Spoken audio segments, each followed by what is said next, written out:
If there's anything we can all agree on, it's that breakups are brutal. Now, maybe you just got out of a relationship and it's really fresh and the pain you're feeling right now is brutal 10 out of 10. You might even be embarrassed to click on a video like this. Like, am I that desperate? I need a YouTube video to help me? And hey, there's no shame in that. I think we've all been there at times, myself included. Because let's face it, you've heard the advice, time heals all, it'll get better, just hang in there. And you know logically that that's true, but emotionally you're like, dude, I'm still in pain, that's not helping right now. So in this video, I hope to give you a few unique perspectives and things you can do to accelerate your process if you do want to truly let go and move on from someone you once loved.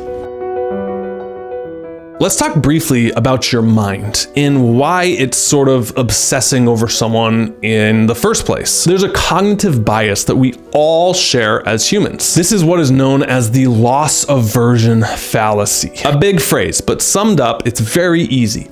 You will work much harder not to lose something than you will to gain something. Put another way, losses stick in your mind and hurt more than wins feel good. Easy way to think about this is if you were gambling, would you take a 50-50 coin toss and bet your whole life savings on it? Most of us would probably say no, because the pain of losing everything we have outweighs the pain of doubling it. Maybe you're someone who's competitive in sports. You know that when you lose, it's really hard to quit on that. You want to go again. But if you win, you're like, all right, that's good, I can move on. So you're not crazy if you find yourself a little fixated on this relationship, because think about the words we use to describe it. They broke up with me. I lost them. It's over. Heartbreak. They dumped me. They cheated on me. All these like negative terms that essentially imply losing something, losing trust, losing commitment, losing the person. It's loss aversion cranked up to 11 because you're emotionally involved in this. The second point, before I give you a few tips on things you can do now, if you're really struggling to get over someone, you have to understand this. You can't just choose to get rid of the bad. You have to get rid of the good as well.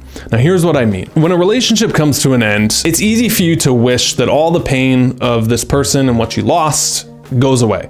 And that's what you want, right? But you have to understand that that's just one side of a coin. Right? If this right here, this lens cap is a coin, on one side we have the pain that you're feeling right now. It's very real for you. They broke up with me. I lost them. It hurts. I want them back. All these thoughts. But what's interesting is the other side of the coin. This is all the pleasure you're getting from continuing to think about this person. Like, how true is this? You're just sitting there, you're daydreaming about that person coming back into your life, breaking down the door and saying, I was wrong. It should have been you all along. We literally have a whole movie genre that's centered around that people want that fantasy, and that's so pleasurable to them that dropping the story, dropping the thinking about their ex or the person they can't get over, they're like, why can't I do it? Because you're getting a lot of pleasure from it. You like it. You're like, what do you mean I like it? Well, if you don't like the story and the fantasy, you definitely like the possibility where the door is still there, that maybe it'll work out. Maybe they'll come back. So what I'm saying is, yes, to get rid of the pain,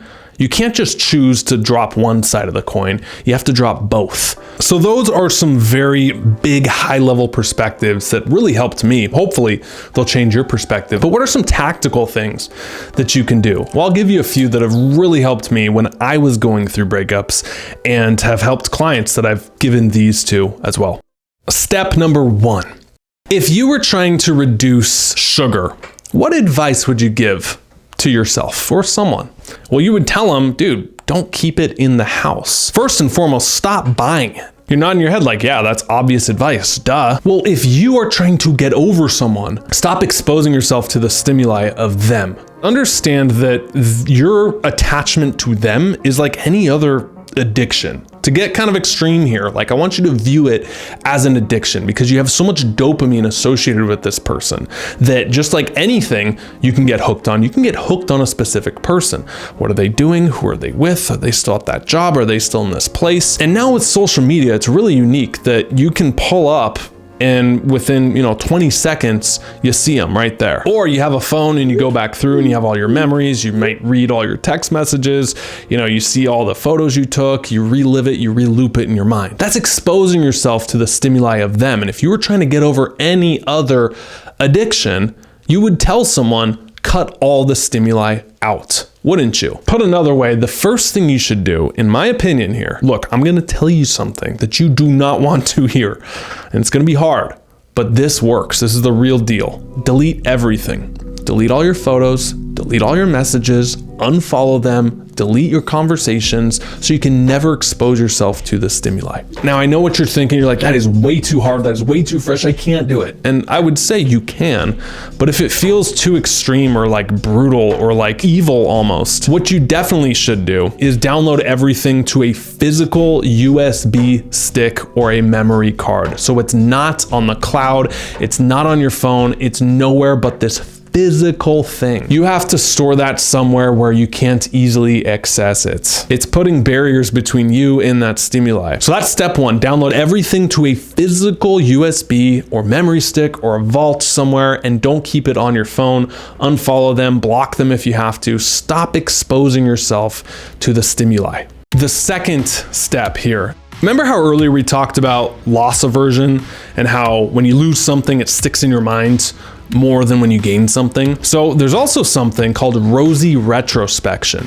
This is when you look at the past, your past, we tend to overlook the negatives and we see a lot of the peaks that were positive. And it's hard for us to have an objective view on it. This is why people get nostalgic over high school and they're like, oh, I miss it. Those are the best times ever. I loved it. But they overlook all the boring, mundane times that they hated it. And so where I'm going with this is you right now, there's a good chance you're not objectively looking back on your relationship. So what I want you to do here, and again, this is not negative, this is not mean, this is not evil, push those judgments aside, is I want you to take out a piece of paper or a journal. I like doing it in a journal.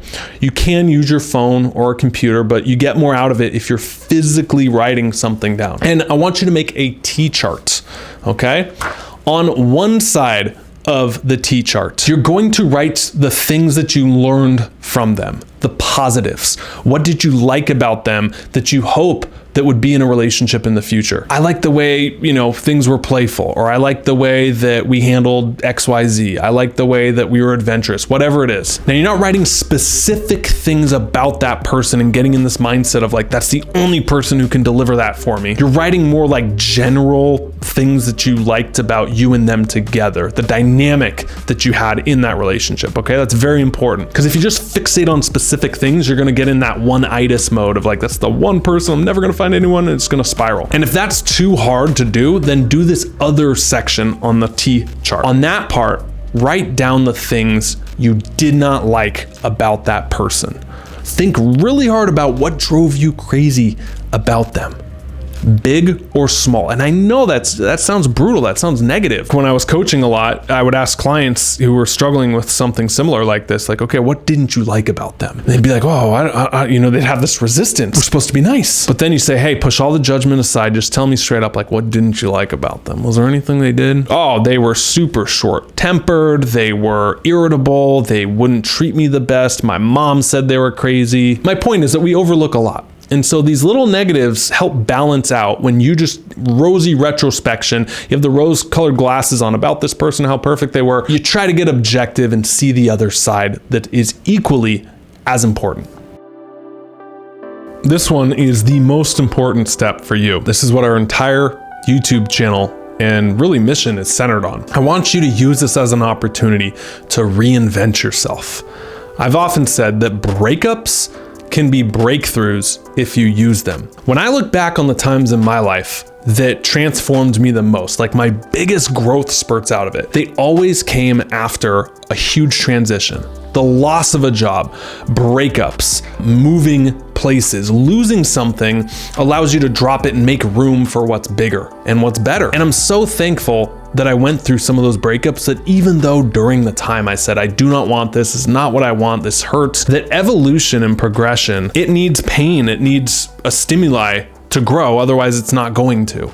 And so maybe this breakup is your breakthrough if you use it. There's a cliche gym meme that floats out there that says breakups make bodybuilders. It's true. You know, people use these breakups to channel it into this huge self-improvement journey oftentimes. In our Metamorphic program, we work with people who are going through that transition and they need that guidance to like reinvent themselves. They're like, dude, you know, I'm in pain right now. I need something. And what I see happen in 6 to 10 weeks is amazing because it's such an opportunity.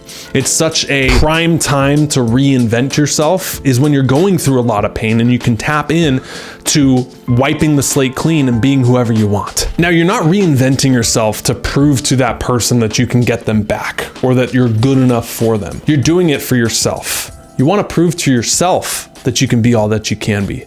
Because here's the thing, like not only will you feel better about this and it'll help the process, I fundamentally believe that it'll make any person you attract in the future better. 10s attract 10s. This isn't just looks wise. This is personality, energetically, vibe, charisma, lifestyle, what you believe in. Like your 10 level person, when you start raising up, since you only attract what you are, not necessarily what you want. The best advice, and I say it in every relationship video because it's so important, is to stop trying to look for the right person, start becoming it. Stop trying to ask for things that we aren't ourselves. The only way your next one's gonna be better is if you become better. And you do that by reinventing yourself. That's really what we specialize in Metamorphic. I'll link down below where you can learn more and potentially use your breakup as a breakthrough. If you made it to the end, can you thumbs up this video and drop a comment if any of these was useful? And a perfect follow-up to this video is our conversation. Let's continue it on detachment. Okay, how do you like detach from things so you don't have this obsessive energy on someone, something in your life? I'll link up right here where you can watch that. Thank you so much for watching. I'll see you in the next video. Stop settling, start living. See ya.